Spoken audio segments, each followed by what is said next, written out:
Jim Reeves built a sprawling Tennessee ranch where the wide fields echoed with the sound of horses, but it would all end in sudden tragedy.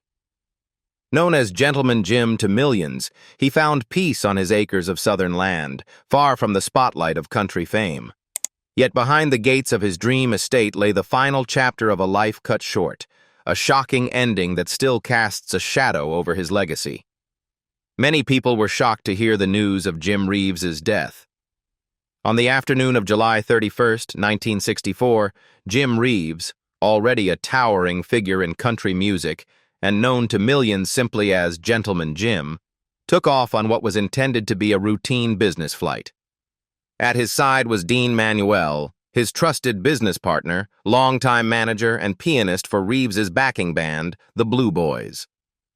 The two men had just closed a deal on a parcel of real estate in Batesville, Arkansas, and were headed back toward Nashville, Tennessee, in Reeves's own single-engine Beechcraft Debonair, tail number N8972M.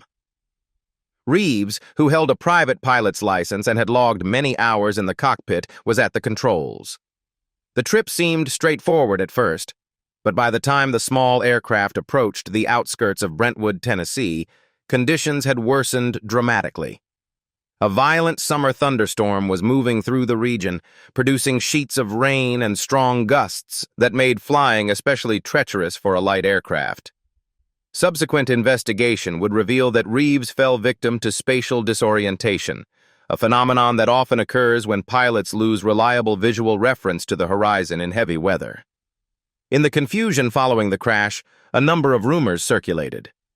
One of the most persistent came from Reeves's widow, Mary Reeves, who, probably without realizing the technical implications of her words, speculated that her husband had been flying the plane upside down when he attempted to climb above the storm.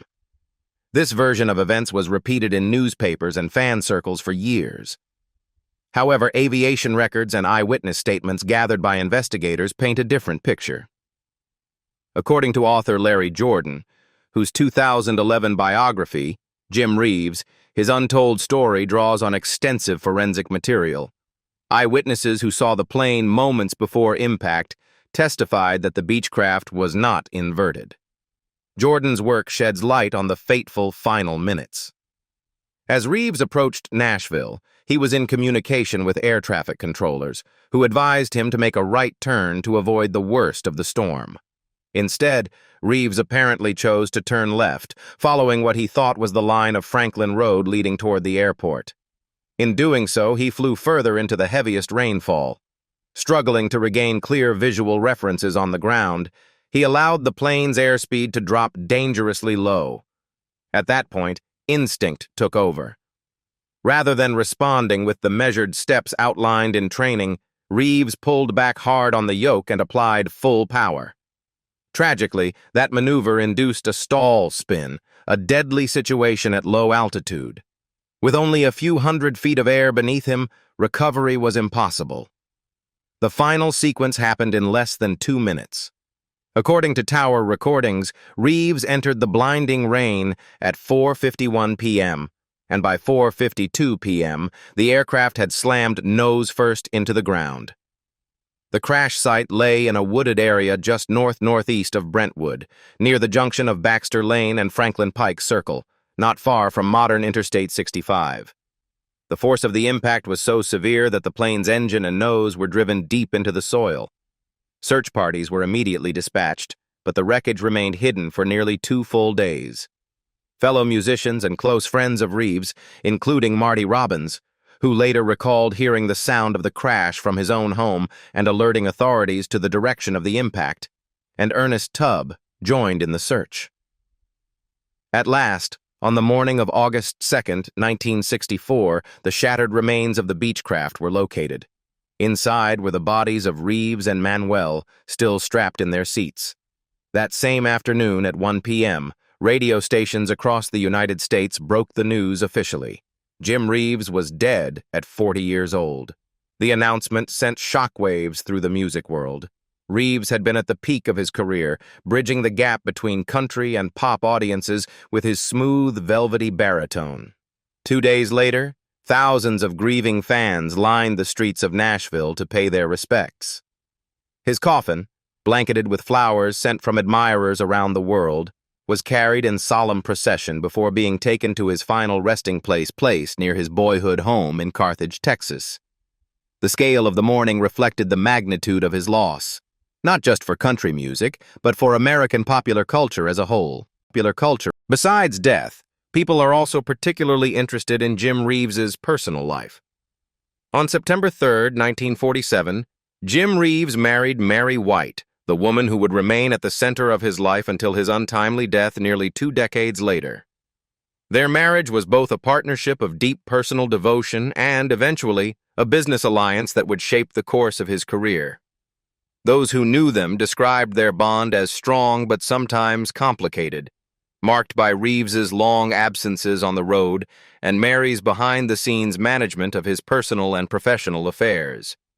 From the outset of their marriage, friends and family noticed that children were never part of the Reeves household. This absence became the subject of quiet speculation in later years, particularly given that Reeves and Mary seemed well suited to family life. The prevailing belief, later echoed by biographers and close acquaintances, was that Reeves had been rendered sterile as a result of mumps complications he suffered as a young man. While mumps is generally a childhood illness, in some cases it can affect the reproductive system, and Reeves was said to have endured a particularly severe case. Though never medically confirmed with absolute certainty, the sterility explanation was accepted by most who were close to the couple. For Mary, the inability to have children of her own was a lifelong sorrow, though she rarely spoke of it publicly.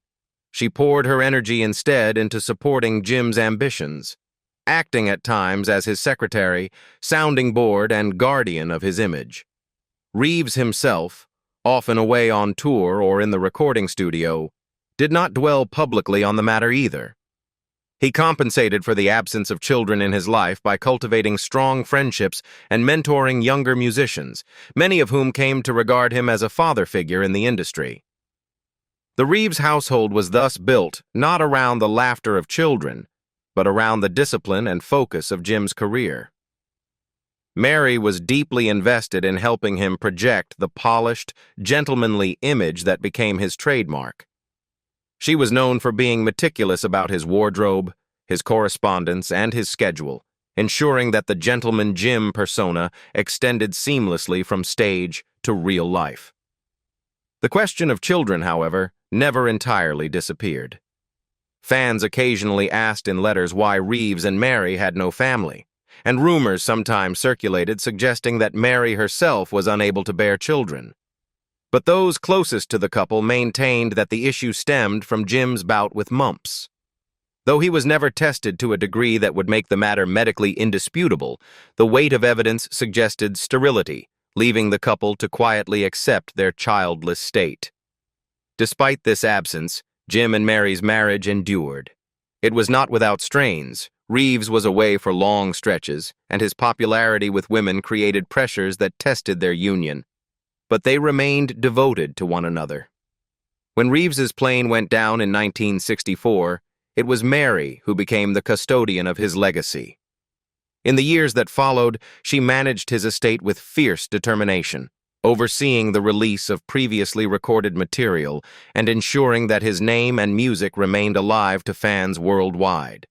Some who observed Mary's actions in the decades after Jim's death suggested that her tireless efforts to promote his career long after he was gone were partly motivated by the absence of children. With no heirs to carry his memory forward, she took on the role herself, preserving his recordings, organizing posthumous releases, and even controlling the licensing of his image and likeness. Their marriage, therefore, stands as both a love story and a tale of what might have been. While Jim Reeves never had the experience of fatherhood, his music became his legacy, songs that reached millions and inspired countless younger artists. Mary, in turn, acted as a surrogate guardian, not only of his career but of the emotional connection between Reeves and his fans. Together, they created a life defined not by family in the traditional sense, but by devotion to art, ambition, and one another. Now, let's talk about Jim Reeves's estates. The first is his childhood home. Jim Reeves lived in a modest home on a small rented farm situated between the tiny East Texas communities of Galloway and Deadwood in Panola County. This was not a grand or permanent homestead, but rather a humble tenant farm, typical of the hard-scrabble lives many families in rural Texas lived during the early 20th century. The Reeves family's dwelling was a simple, weathered cottage with few modern comforts. Wooden floors worn thin by work boots, a small kitchen where food was prepared over an open flame, and fields stretching out to the edge of the piney woods that characterized this corner of East Texas. Life on such a farm was defined by scarcity, self-reliance, and an intimate relationship with the land. The Reeves family worked the soil and tended livestock, supplementing their income through labor arrangements that left little room for luxuries. Jim, the youngest of 9 children, was born into a family where every able hand contributed to survival. His early environment was steeped in the rhythms of rural life, the crow of roosters at dawn, the sounds of plowing and planting, and the communal effort of large families working together to eke out a living. The Reeves family were deeply rooted in East Texas culture, a blend of Southern traditions, gospel influences, and the folk songs of the region's hard-working people. The Carthage area, just a short distance from Jim's birthplace, would later embrace him as its most famous native son. But in 1923, his arrival was simply another addition to a large, struggling family making do on rented land. Accounts from relatives suggest that Jim's earliest years were marked by hardship. His father, Thomas Middleton Reeves, passed away when Jim was still a boy, leaving his mother, Mary Beulah, to raise the children largely on her own. By the late 1950s, Jim Reeves's career had reached a turning point. Having signed with RCA Victor and found success with hits like Four Walls and He'll Have to Go, Reeves needed a permanent base close to the heart of the country music industry.